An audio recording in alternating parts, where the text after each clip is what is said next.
teman-teman juga melihat sendiri sepertinya gitu ya ketika aku lagi jatuh seperti apa secara mental, ketika aku bangkit lagi seperti apa gitu. Jadi mungkin banyak yang pengen dengar secara langsung.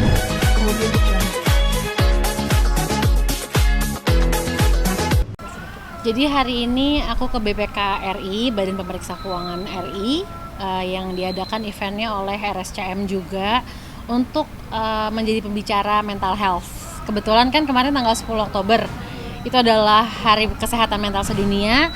Jadi dalam rangka World Mental Health Day aku diundang menjadi pembicara sebagai mental health warrior gitu. Tadi disebutnya warrior, pejuang mental health, untuk memberikan edukasi menurut pengalaman aku dan yang aku pelajarin soal mental health.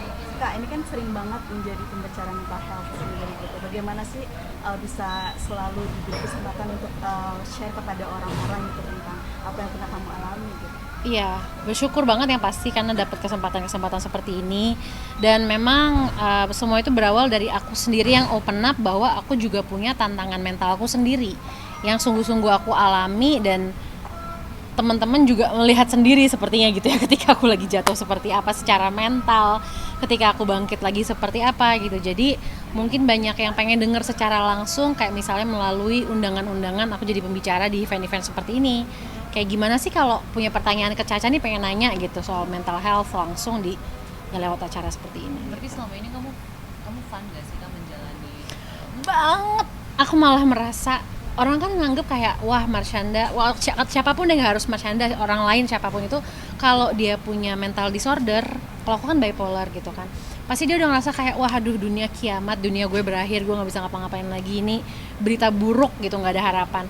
Tapi aku malah merasa jalan hidup aku memang harus begini, dan gak akan bisa sampai ada orang yang bertestimoni bahwa oh Marshanda bisa memberikan manfaat melalui apa yang dia share, terus gak akan ada yang ngasih testimoni kayak Cak, gue gak jadi bunuh diri karena gue denger apa yang lo share di YouTube lo atau di interview lo, gue gak jadi bunuh diri. Gila loh, itu kan kayak merubah keinginan orang mengakhiri hidupnya sampai dia melanjutkan lagi karena kejujuran aku dengan ujian mentalku ini gitu loh. Jadi itu seperti misi hidup ya, malah menjadi yang tadinya musibah gitu, diagnosa bipolar, tapi akhirnya jadi jalan hidup dan misi hidup aku sekarang, dan aku senang banget bisa sharing-sharing seperti ini.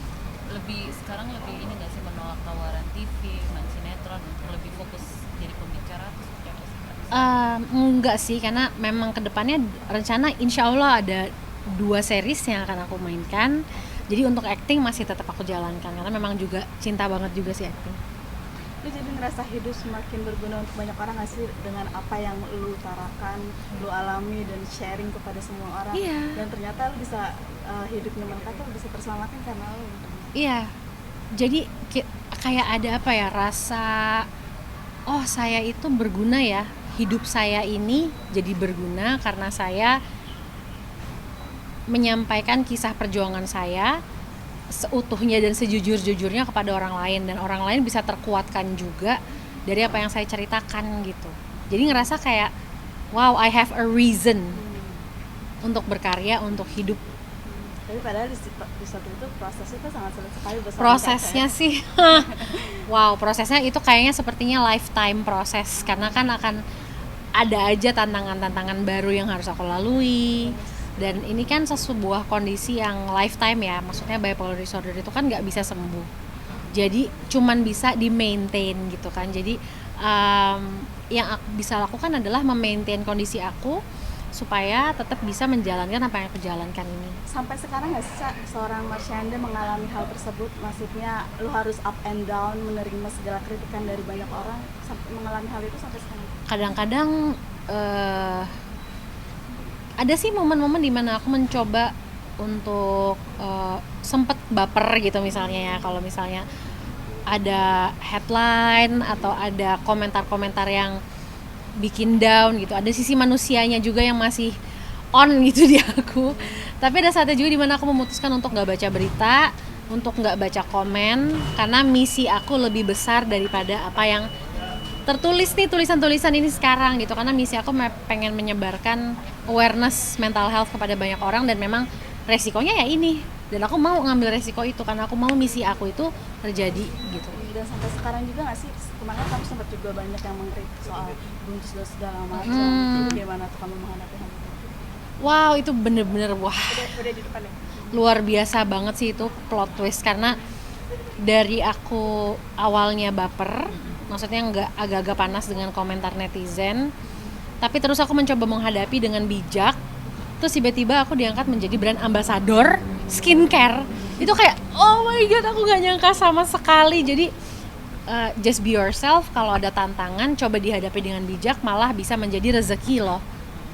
Tapi ketika itu menghadapinya seperti apa tuh, Cak? Kamu mood down lagi kah atau memang semakin jadi Sempet nangis gak sih kan? Nggak sampai nangis, cuman kayak ini apa sih, terganggu gitu loh. Terganggunya tuh yang mungkin level 7-8 gitu kali ya. Sempet kayak gitu sih. Tapi ya ketika dikelilingin orang-orang yang suportif, itu sangat berpengaruh. dituntut untuk Satu pertanyaan terakhir boleh ya, Iya, mobilku boleh. udah. dituntut untuk sempurna ya, Cak, bisa dibilang sama banyak orang di luar sana. Iya, Nggak menerima kalau keadaan kamu yang keadaannya. berubah gitu maksud mereka. Mereka nggak menerima itu. nggak, sebenarnya nggak semua orang, karena banyak orang juga yang udah memahami bahwa yang menjadi manusia tuh nggak sempurna. Tapi masih ada juga beberapa yang berpendapat bahwa kalau jadi artis harus flawless dan perfect gitu aja. Kemudian